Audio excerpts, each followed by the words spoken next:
পুরীর জগন্নাথ মন্দির থেকে আটক ৯ বাংলাদেশি, এদের প্রবেশ সম্পূর্ণ নিষিদ্ধ করা হলো। এরা চাইলেও কোনোদিনও পুরীর জগন্নাথ মন্দিরে ঢুকতে পারবে না। এই ৯ জনকে ঘিরেই তুলকালাম ওড়িশা জুড়ে। ঠিক কি কাণ্ড বাঁধিয়েছেন এনারা? তখন অনেকটাই সন্ধ্যা। প্রভু জগন্নাথকে দর্শন করবেন বলে বাকি আর সাধারণ ৫টা মানুষের মতন লাইনে দাঁড়িয়েছিলেন ৯ জন বাংলাদেশি তীর্থযাত্রী।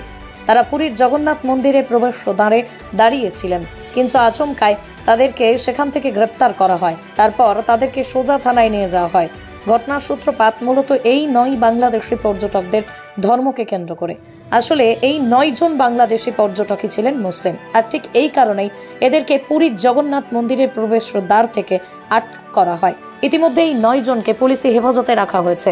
এদের বিরুদ্ধে কঠোর সিদ্ধান্ত নেওয়া হতে পারে বলেও জানা গিয়েছে। এই প্রসঙ্গে পুরীর অতিরিক্ত পুলিশ সুপার সুশীল মিশ্র জানিয়েছে, অহিন্দু বাংলাদেশি নাগরিকদের একটি দল জগন্নাথ মন্দিরে প্রবেশ করে।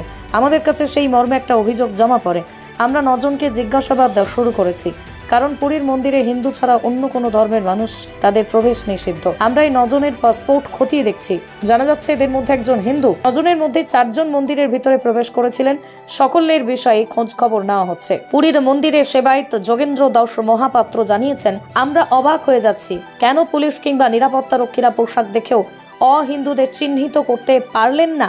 অহিন্দুদের পুরীর মন্দিরে প্রবেশ আইনের চোখে অপরাধ না হলেও মন্দির কর্তৃপক্ষের অধিকার রয়েছে নির্দিষ্ট জরিমানা ধার্য করার। পুরীর মন্দিরে মুসলিমদের প্রবেশ নিষিদ্ধ এই নিয়মটি বহু বছর ধরেই বহাল রয়েছে। মন্দিরের পুরোহিত সেবায়ত ট্রাস্ট কমিটি কর্তৃপক্ষ খুব কঠোরভাবে এই নিয়মটি মেনে চলেন। পুরীর জাগ্রত জগন্নাথ মন্দিরের এই নিয়মটি কখনোই নড়চড় হয় না। পুরীর জগন্নাথ মন্দিরের মূল প্রবেশদ্বার অর্থাৎ সিংহদ্বারের সামনে একটি বড় সাইনবোর্ডে লেখা থাকে কেবলমাত্র হিন্দুদের প্রবেশ অনুমতি। এর নেপথ্যে বিভিন্ন যুক্ত রয়েছে। তার মধ্যে অন্যতম হলো পুরীর জগন্নাথ মন্দিরে মুসলিমদের পক্ষ থেকে একাধিকবার হামলা চালানো হয়েছিল, মন্দিরের পবিত্রতা নষ্ট করা হয়েছিল। এরপর থেকে পুরীর জগন্নাথ মন্দিরের কর্তৃপক্ষরা মন্দিরে অহিন্দুদের প্রবেশ নিষিদ্ধ করার সিদ্ধান্ত নেন। এই নিয়ম প্রত্যেকের জন্যই কার্যকর করা হয়।